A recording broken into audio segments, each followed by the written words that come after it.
In today's tutorial, we will look at how to draw a sphere using SketchUp. Now, SketchUp does not provide a tool to do this directly, so we have to use other tools. The tools provided in the default menu will not be enough. So I'm going to come over here to the right, and I'm going to right-click, choose the large tool set. Then I'm going to do this again and choose Views. Both extra menus have tools that we will use today. As I draw, you're going to want to watch down here. This will update to show measurements of my drawing in real time. We want to make a sphere that is 50 inches in diameter, which means we need a 25-inch radius. So let's select our circle tool. I'm going to find the origin, the point at which the three axes meet, and click once, then move my mouse away. You will notice the circle doesn't look very smooth. It looks segmented. To change this, I'm going to type 100S and then hit enter.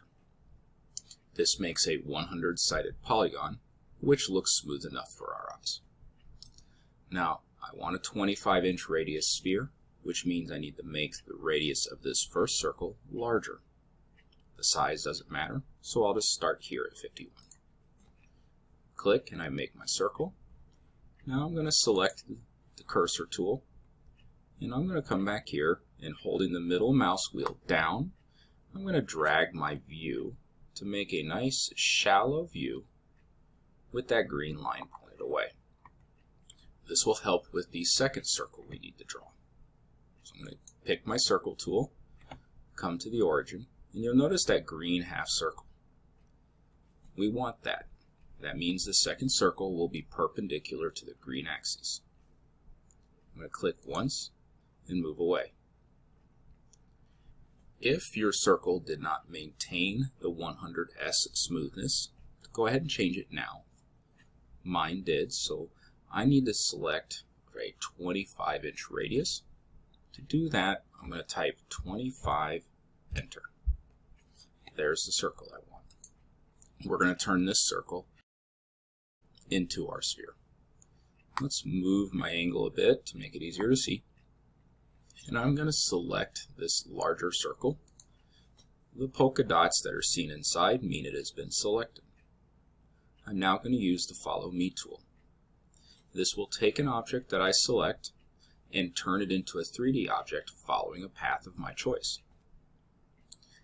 In this case, I'm going to select the circle that I want to turn into a sphere, and it's going to follow the path of that first circle that I've already selected.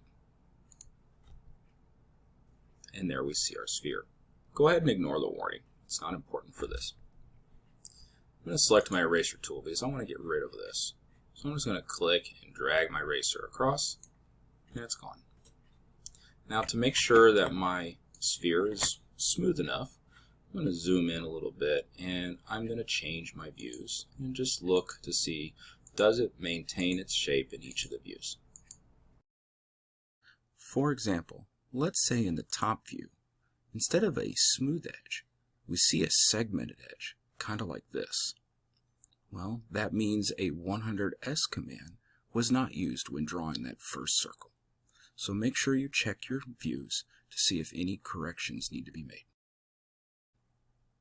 And that is how you create a sphere using SketchUp Pro. Thanks for watching.